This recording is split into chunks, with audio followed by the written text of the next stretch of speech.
The rain stung his face like 1,000 tiny needles, but Caleb didn't care. He stood outside the old Victorian house in San Francisco's Castro district, his heart pounding louder than the storm. His family, his mother, father, and 2 sisters, had just slammed the door in his face, their voices still echoing. "You're no son of ours." Caleb was 22, lanky, with pale skin and hazel eyes that always seemed to carry a quiet storm of their own. He'd known this day might come, but not like this, not with such raw, cutting rejection. Just hours ago, he'd sat them down in the living room, the one with the faded floral wallpaper and the creaky oak floor, and told them he was gay. He'd hoped for understanding, maybe even love. Instead, his father's face had twisted into something unrecognizable. His mother had wept as if he'd died, and his sisters had stared at the floor, silent. "Get out," his father had said, voice cold as the February rain, now soaking Caleb's jacket. "You're not welcome here anymore." He stood there, shivering, clutching a duffel bag with everything he owned, some clothes, a few books, and a photo of him and his sisters at a county fair, all grins and cotton candy. The photo felt heavier than the bag itself. How had it come to this? He'd grown up in that house, played tag in the backyard, helped his mom bake Christmas cookies. Now, it was as if he'd never existed to them. The door didn't open again. No one called him back. He turned, the rain blurring his vision, or maybe it was tears, and walked into the night. San Francisco's streets were alive despite the downpour. The Castro, with its rainbow flags and neon-lit bars, felt like a world apart from the suffocating silence of his family's rejection. Caleb wandered, his sneakers squelching, until he found himself outside a small cafe called Haven. Its warm golden light spilled onto the wet pavement, promising shelter. He pushed open the door, the bell jingling softly, and stepped inside. The cafe was cozy, with mismatched chairs and walls covered in local art. A few patrons sipped coffee, their conversations a low hum. Behind the counter stood a guy about Caleb's age, with tousled brown hair and a smile that felt like a lifeline. "Rough night?" the barista asked, his voice warm but not pitying. Caleb nodded, dripping water onto the floor. "You could say that." "I'm Ethan," the barista said, sliding a mug of coffee across the counter without being asked. "On the house. You look like you need it." Caleb managed a weak smile, wrapping his hands around the mug. Ethan was lean, with sharp cheekbones and green eyes that seemed to see right through him. Not in a judgmental way, but like he understood. They talked as the cafe emptied out, Ethan wiping down tables while Caleb poured out his story. He didn't mean to tell a stranger about his family's betrayal, about the ache in his chest that wouldn't quit. But Ethan listened, really listened, and when Caleb finished, Ethan leaned against the counter and said, "You're not alone, you know. This city, it's got a way of catching people who fall." That night, Caleb slept on a cot in the cafe's back room. Ethan's doing. It wasn't much, but it was a start. Over the next few weeks, Haven became his anchor. Ethan helped him find a cheap room to rent nearby, introduced him to friends who didn't care who he loved, and showed him the city's hidden corners, hole-in-the-wall taco joints, secret rooftop views, and quiet parks where they'd sit and talk for hours. Ethan was openly gay, confident in a way Caleb envied. He'd grown up in a small town too, but his family had embraced him. "They're not perfect," Ethan said one day, tossing a pebble into a pond, "but they try. That's what matters." Caleb wanted to believe he could build a life here, one where he wasn't defined by his family's rejection. But the hurt lingered, a bruise that throbbed every time he passed a family laughing together or saw a missed call from his sister, only to realize it was a pocket dial. He threw himself into work, landing a job as a cashier at a bookstore while taking night classes in graphic design. Ethan was there through it all, his presence steady and warm. One evening, as they sat on a hill overlooking the city, Ethan reached for Caleb's hand. The touch was electric, tentative, but sure. Caleb's heart raced, not from fear, but from something new, hope. "I don't know how to do this," Caleb admitted, his voice barely above a whisper. Ethan squeezed his hand. "You don't have to. Just be here, with me." Their first kiss was soft, hesitant, under a sky streaked with pink and gold. Caleb felt like he was breathing for the first time in months. But even as he fell for Ethan, the weight of his family's rejection clung to him. He'd see his mother's face in his dreams, hear his father's voice telling him he was a disgrace. He wanted to move on, but part of him still longed for their acceptance, for a way back to the people who'd raised him. Months turned into a year. Caleb and Ethan grew closer, their lives intertwining like the roots of an old tree. They moved into a tiny apartment together, a place with peeling paint and a leaky faucet, but filled with laughter and late-night talks. Caleb was designing logos for local businesses now, his talent catching attention. Ethan was studying to be a social worker, driven by a need to help kids like them, kids who'd been cast out. Life wasn't perfect, but it was theirs. Then, one ordinary Tuesday, everything changed. Caleb stopped at a corner store to buy a lottery ticket on a whim, something he rarely did. He scratched it off in the store, expecting nothing.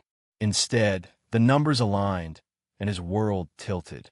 $50 million. The clerk gasped, the other customers stared, and Caleb stood frozen, the ticket trembling in his hand. He didn't tell anyone at first, not even Ethan. The weight of it was too much.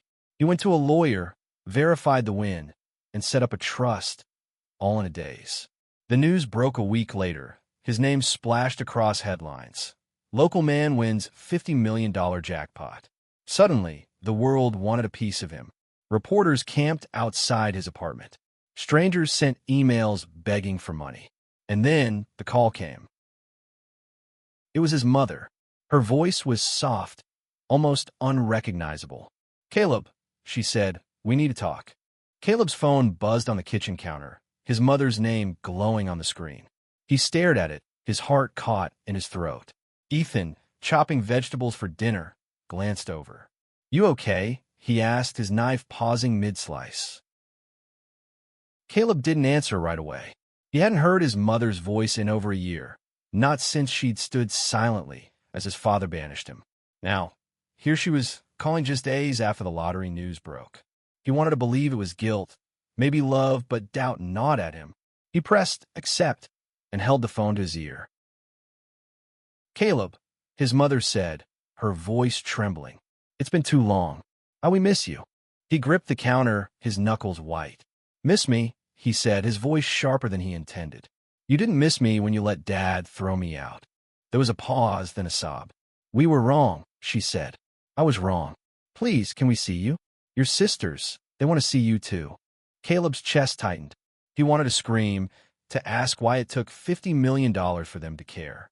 But he also remembered her laugh, the way she'd hum while gardening, the way she'd tucked him in as a kid. "I'll think about it," he said finally, and hung up. Ethan set the knife down and crossed the room, pulling Caleb into a hug. "You don't owe them anything," he said softly. "Not a damn thing." But Caleb wasn't so sure. The money had changed everything. He wasn't just the kid they'd rejected anymore. He was a headline, a power they couldn't ignore. Part of him wanted to see them grovel, to make them feel the weight of their betrayal. Another part just wanted his family back. The next day, his sister Lauren texted, "Can we meet?" "I'm sorry, Caleb. I was scared back then." Then his other sister, Mia, sent a long email, filled with apologies and memories of their childhood. His father stayed silent, but Caleb knew he was behind it all, the man who'd always controlled the family's pulse.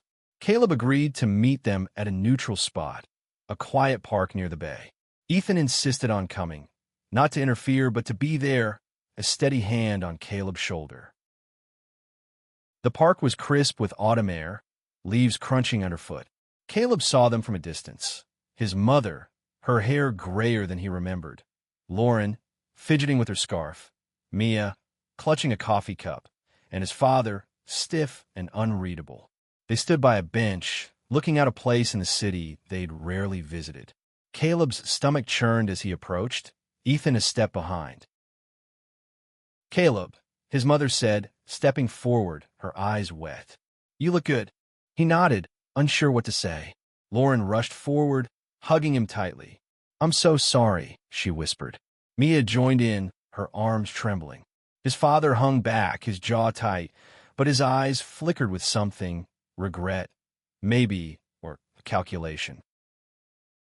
"We made a mistake," his mother said, her voice breaking. "We were scared, confused. But you're our son. We want you back." Caleb's throat burned. He wanted to believe them, but the timing was too perfect. "Why now?" he asked, his voice low. "Because of the money?" His father finally spoke, his voice gruff. "Don't be ridiculous, Caleb. We're family. Money doesn't change that." But it did. Caleb saw it in the way Lauren's eyes darted away, in the way his mother's hands twisted together. They talked for an hour, apologies piling up, but Caleb felt the undercurrent of expectation. They asked about his life, his plans, and then, subtly, about the lottery. "You must be overwhelmed," his mother said. "We could help, manage things." Ethan squeezed Caleb's hand under the table, a silent reminder. "You're not alone." Caleb stood, his decision clear. "I need time," he said. "I'll call you." Back at the apartment, Caleb paced, his mind storm. Ethan sat on the couch, watching him. "They're not here for you," Ethan said gently. "They're here for what you have." "I know," Caleb said, but the words felt hollow. He wanted to hate them, to cut them off for good, but the kid inside him, the one who'd loved them, wouldn't let go. Over the next few weeks, the calls and texts kept coming. His family was relentless, their apologies growing more polished. They sent gifts, books, a scarf, a photo album of old family pictures. Caleb's resolve wavered. He started meeting them, without Ethan, small coffee dates with his sisters, then a tense dinner with his parents. His father was softer now, even cracking a joke, but Caleb couldn't shake the feeling that it was all a performance. Meanwhile, Caleb's life was spiraling. The lottery win brought vultures, old acquaintances, distant cousins, even a former teacher, all with sob stories and outstretched hands. He hired a financial advisor, a sharp woman named Rachel, who helped him invest wisely and set up a foundation to support LGBTQ youth. The work gave him purpose, but it also made him a target. Reporters dug into his past, splashing his family's rejection across tabloids. "Lottery winner disowned for being gay," one headline screamed. Ethan was his rock, but even their relationship strained under the pressure. Caleb was distracted, snapping at small things, haunted by his family's sudden return. One night, after a fight about Caleb's late nights working on the foundation, Ethan grabbed his jacket. "I'm not your enemy," he said, his voice breaking. "But I can't keep watching you tear yourself apart for people who hurt you." Caleb stood alone in the apartment, the silence deafening. He'd fought so hard to build this life, but now it felt like it was slipping away. His family's voices echoed in his head, promising love, but at what cost? He sank onto the couch, the lottery ticket, now framed on the wall, mocking him. Power, it seemed, came with a price. Caleb woke to the buzz of his phone, another text from his mother. "Dinner tonight? We'd love to see you." He stared at the screen, the words blurring. It had been 2 months since the lottery win, and his family's persistence was wearing him down. He wanted to believe they'd changed, but Ethan's words lingered. "They're here for what you have." He hadn't spoken to Ethan in days, not since their fight. The apartment felt empty without him, the silence a reminder of what Caleb risked losing. He typed a quick reply to his mother, "Maybe next week," and headed to the foundation's office. The space was small but vibrant, with posters of smiling teens and a rainbow flag in the corner. Rachel, his advisor, was already there, sorting through grant applications. "You look like hell," she said, not looking up. "Thanks," Caleb muttered, dropping into a chair. "Family stuff." She raised an eyebrow. "The ones who kicked you out? Let me guess, they're back because you're a millionaire." Caleb winced. Rachel had a way of cutting through the noise. "They say they're sorry," he said, "but I don't know what to believe." "Don't believe anything," she said, tossing a pen onto the desk. "People change when money's involved. You want my advice? Protect yourself, and fix things with Ethan before you lose the one person who actually cares." Caleb nodded, but his mind was elsewhere. He spent the day reviewing applications from kids like him, teens disowned, struggling, desperate for a lifeline. Each story hit like a punch, reminding him of that rainy night outside his family's house. He wanted to help them all, but the foundation's funds, even with his millions, weren't infinite. He needed to be smart, strategic, qualities he wasn't sure he had. That evening, he walked to Haven, the cafe where it all began. Ethan was behind the counter, his smile fading when he saw Caleb. "Hey," Caleb said, his voice tentative. "Hey," Ethan replied, wiping his hands on a towel. "You okay?" "No," Caleb admitted. "I miss you. I'm sorry I've been distant." Ethan's expression softened, but there was a guardedness Caleb hadn't seen before. "You've got a lot going on," Ethan said, "but you're letting them pull you back into their mess. Your family, they don't get to hurt you again just because they're sorry now." Caleb wanted to argue, to say it wasn't that simple, but he knew Ethan was right. They talked for hours, the cafe emptying around them, just like that first night. Ethan didn't push, didn't demand, but his presence grounded Caleb in a way nothing else could. When they parted, Ethan hugged him tightly. "Figure out what you want, Caleb," he said. "Not what they want." The next day, Caleb agreed to meet his family for dinner at a fancy restaurant downtown. His mother had insisted, saying it was a chance to start fresh. The place was all glass and chandeliers, far from the cozy diners of his childhood.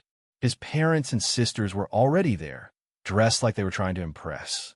His father even smiled, a rare sight. The conversation started light, small talk about the weather, the city. But as the wine flowed, the truth slipped out.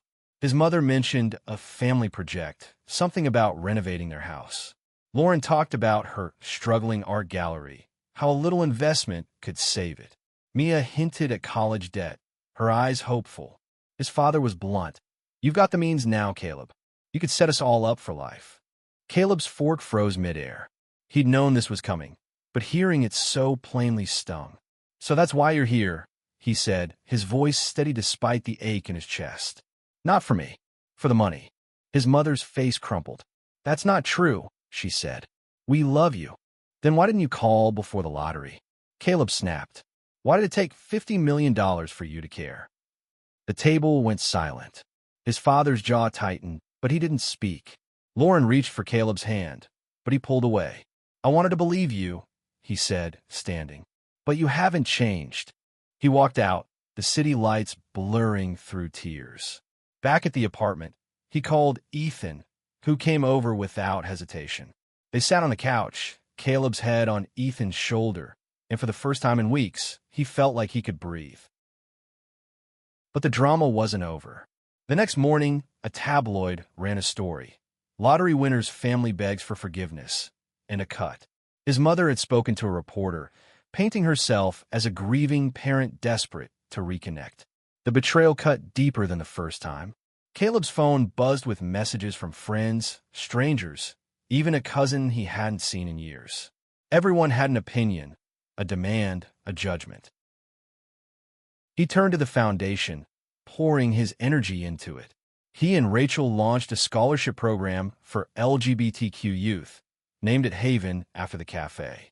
The work was grueling but fulfilling, a reminder that he could build something good from the chaos. Ethan was there too, volunteering when he wasn't in class, his belief in Caleb unwavering.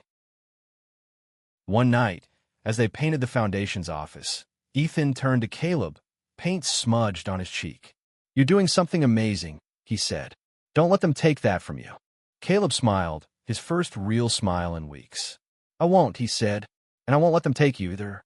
The foundation's launch event was a whirlwind of hope and chaos.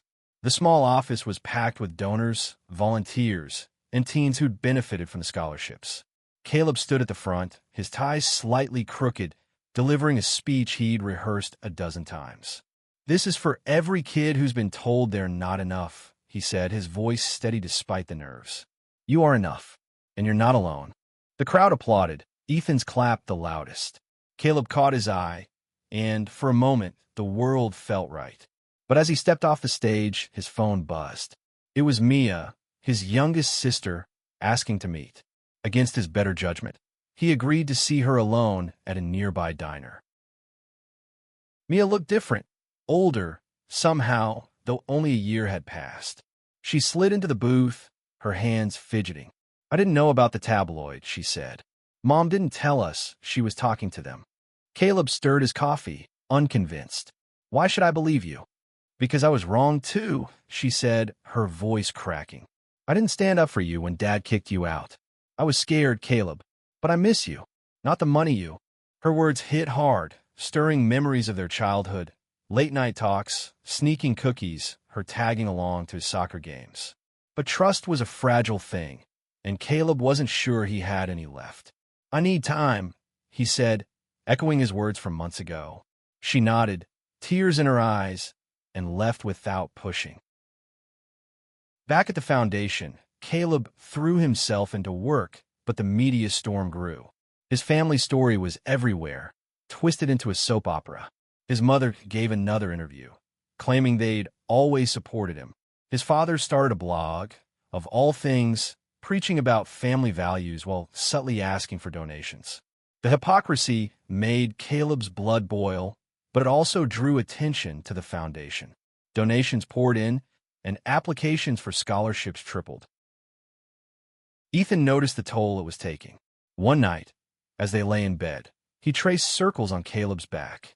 You can't keep carrying them, he said. You're building something bigger than their mess. Caleb nodded, but the weight of it all, family, money, fame, was crushing. He started seeing a therapist, a kind woman named Dr. Ellis who helped him untangle his anger and guilt. You're allowed to love them and still protect yourself, she said. You don't owe them forgiveness. Those words stuck with him.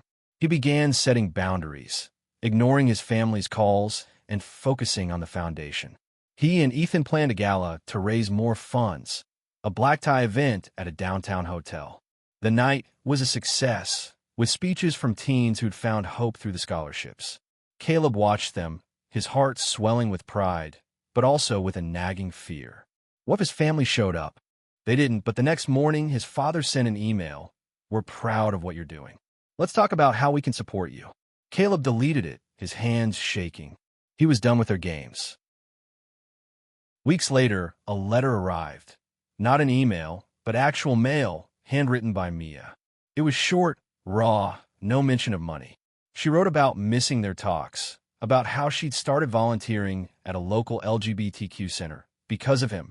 I don't expect you to forgive me, she wrote, but I'm trying to be better. Caleb read it over and over, torn between hope and caution. He showed it to Ethan, who read it silently, then handed it back. She sounds genuine, he said, but you decide what's next. Caleb decided to meet her again, this time with Ethan. They chose a park, neutral ground. Mia was nervous but open, talking about her work at the center, about how she'd stood up to their father when he tried to spin Caleb's success for his blog. For the first time, Caleb felt a flicker of trust. He didn't forgive her, not yet, but he didn't shut her out either. The foundation grew, and so did Caleb's confidence. He started speaking at events, sharing his story, not just the lottery, but the rejection, the rebuilding. People listened, and the foundation expanded, opening a second office in Oakland. Ethan was by his side, their love a quiet strength amid the noise. But the past wasn't done with Caleb. One evening, as he and Ethan walked home, a car pulled up. His father stepped out, alone, his face lined with something Caleb couldn't read. Shame, maybe, or desperation. Caleb, he said, we need to talk. Just you and me. Caleb froze, the streetlights casting long shadows across his father's face. Ethan tensed beside him, ready to step in, but Caleb held up a hand. 5 minutes, he said to his father, his voice firm. Say what you need to say.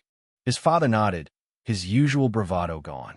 They walked to a nearby bench, Ethan staying a few steps back, giving them space but watching closely. The air was cool, the city humming around them.